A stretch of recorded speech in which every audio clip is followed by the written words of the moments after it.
He's all bark, Kenneth, like an aging sheepdog. It's all bluster, really. But I know he needs you to hold his hand. He'd only try to break the bones of mine if I did. Nothing would induce me to go anywhere near him. Nothing? Nothing. You need a contract for your firm. What, you put me on the Somalia list? No, but we have other hefty irons in other glowing fires.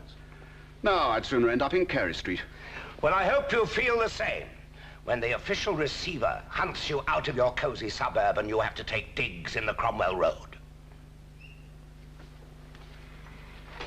See, I'm trying to see why you're so concerned that I should see him.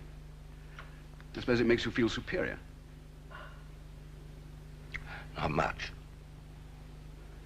Well, if there's no contract within a week. Where is he then? He has his own room. Oh, is that all? Not his own clinic?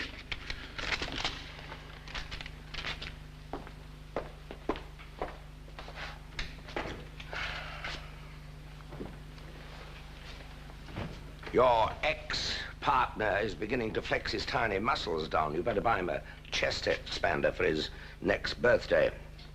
Oh, and Lincoln, take Ormes and Strakers off the Somalia list.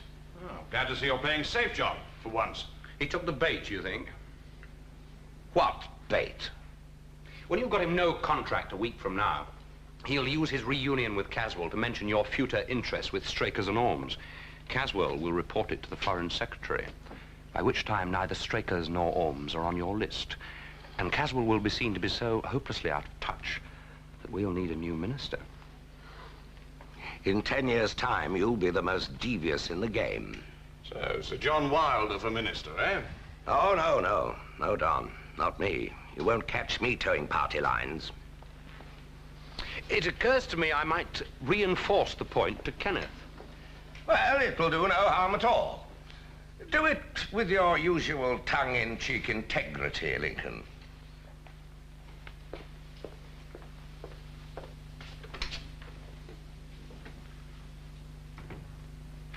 Even if Wilder lets you down, it's important you don't mention his future interest with Ormes and Strakers to your father. So now you're protecting Wilder? Oh, I wish I knew where you stand. I'm protecting us. I gave you the list of firms in for the job. Yes, you still bother me. For my trying and highly responsible job, for which I had to get a degree in several languages, I get the princely sum of $2,500 a year. They do better in Coventry spraying cars. Well, I can't pay you anything anyway. Didn't strike me as corrupt.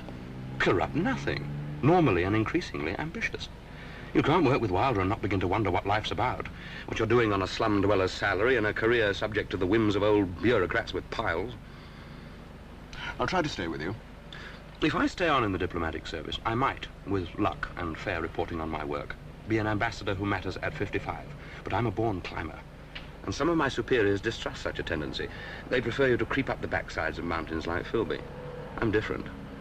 The ruthless product of a northern grammar school, they murmur in those pretty accents. Besides, now they're appointing ambassadors from outside, journalists and politicians, and big businessmen like Wilder. What's in it for me? Well, what is in it for you? I've been approached by 2 merchant banks to advise them on what we're up to in the Department for Special Situations and Trade. Which you'll not do, of course. I'd be breaking the Official Secrets Act. But if I'm worth it to them, I must have some value in business. You're not saying you'd tip me the wink. Kenneth.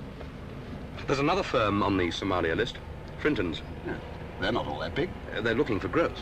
I'm pushing them discreetly for the hospital's job, and I think they'll get it, with Ormes and Strakers out of the way. But are they? You scared Wilder with your red light. I've suggested to Frinton's 2 takeovers. ABD construction. And? Well, not me. The terms would be generous, and you'd have a seat on their board. But they know what my firm's worth. Why should they be interested? I've made it clear you're in a strong position with our department for future jobs. Which I'm not. With me, there you are. And what's your price? Don't be crude, Kenneth. Your firm won't be taken over for 2 years, but the options will be taken out now. And there's nothing in the rules to say I shouldn't own shares in your firm, which I'm not pushing for any contract. Directly, that is. The big catches will go to Frinton's. Yes, all right. How many did you want? Half. You have been learning from Wilder. I'd have been bloody silly not to. 25%. Tell him to stop at the next taxi rank and we'll forget all about it. Aren't you taking a risk? It's about time I did. When I take up my option on your shares, I'll be out of Her Majesty's diplomatic service. I'll be at liberty to do just what the hell I like. Or whom? It's up to you, Kenneth. So you make a capital clean-up out of my admittedly shaky little firm and retire to the Med. Hell no. I'll be joining Frinton's board. We could be quite a force there. You coming here to see him? No, he's my master.